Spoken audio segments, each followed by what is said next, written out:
पाकिस्तान और Sri Lanka final match थे the tri nation series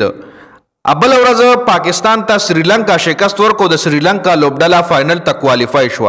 کشر پاکستان دغه میچ श्रीलंका نه ګټلې وي نو بیا بر زیمبابوے لوبډله کوالیفای کېده چې باغې باندې د ډیټیل سره ما ویلاګ شریک کړی دي خو نوې سورسز دا خبرونه هم راځي چې د زیمبابوے ټیم خفت لیدي د زیمبابوے ټیم سکیلاډیانو دا شکوه کړې ده چې پاکستان دا میچ په کس باندې په श्रीलंका باندې بایلو ځکه 10 اور 114 رنز پاتو چې هغه چیز شو خو اخرنی اور کې 9 رنزونه د پاکستان بیټسمنانو چیز نکړل لکه میچ ډیر کلوز لاړو اخره کې پاکستان بایلو نو دا زیمبابوے کرکټ فینس چې کوم دی دا شکوه کوي چې श्रीलंका لدی په کس میچ ورکو دای مغستل چې श्रीलंका فائنل ته کوالیفای شي او وجه دار چې श्रीलंका دای سره خو کل مطلب श्रीलंका دای سره اوس سیریز کینسل نو کو श्रीलंका پاکستان کې پاتې شو چونکه سکیلاډیانو وی چې موږ دا سیریز په نیمه کې پریدو خو بیا هم श्रीलंका کلاډیانو د پاکستان په سر غیرت کو نو دا د یو श्रीलंका د خپل بدل خلاصي خیر دا خاصه د ماو دستا وانت چې کم عام کرکټ فینز دا غي خبرې دي خو په حقیقت کې دا سن ویرورا په حقیقت کې دا سنیو خو بل دا میچ چې کوم شوی دا مشکوک ته هر سړی په شک کوي چې څنګه لاست اور کې نه رنزونه چیز نشو خدا بایلک گیم دی غواره کرکټ یو داسې لو بر چې د دې ته پریډکشن نشي کولی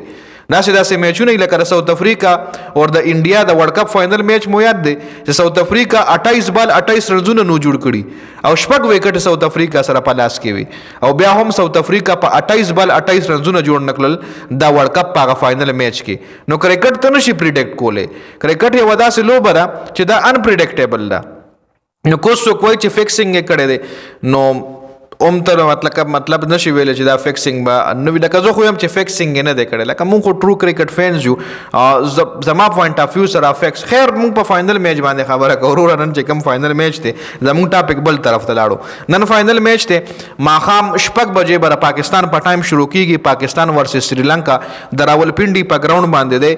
او تر اوسه پورې د پاکستان او श्रीलंका چې څومره میچونه شوي دي تقریبا 25-26 میچونه شوي دي چې پاکستان پکې 14 میچونه ګټلي دي 25 میچونو کې اور 11 میچونه श्रीलंका ګټلې دي لکه پاکستان او श्रीलंका چې کم T20 میچونو کې کم مقابلې شوي دي نو یې کې لکه مطلب دا سه غټ ګیپ نشته دی او دا ځل چې کم ورلد کپ ته هغه هم په श्रीलंका کې دی او پاکستان به اوس دینه په श्रीलंका ته هم زی श्रीलंका سره هم د دریو میچونو T20 سیریز خو دی خو نن میچ چې کم دی اټ لیست پاکستان ته ګټل پکار دی نن پاکستان ته د श्रीलंका ټیم ریسټریکټ کول پکار دی دا نه چې نن هم ته میچ وګټي نن پاکستان ته لوبا خکول پکار دی بل بابر اعظم حواله سره ډیر مرګري پاغه باندې بیا یو ځل تنقید خلټوله د بابر اعظم طرف ته شوی ده ځکه په تیر شوی میچ کې بیا په 0 اور شوی د بابر اعظم په T20 کې لس 0 ګان شو جی په T20 کیریئر کې بابر اعظم لس ځل په 0 اوټ شو نو په دې وجه باندې هم خو خیر بابر اعظم به نن ان شاء الله سکور کوي تاسو په خیال باندې به څومره سکور وکړي راولپنډي ګراوند چې څنګه د پیچ کنډیشن باندې په مختلف ویډیوز کې تاسو سره ما ډسکشن کړی دی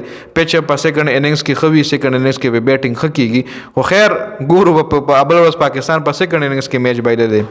خو بیا هم چې اورال ریکارډ زګورو نو په سیکنډ اننګز کې په دې ګراوند باندې میچونه زیات ګټل شوي دي تاسو په خیال نن میچ څومره سوکو ګټي او بابر اعظم بنن څومره سکور وکړي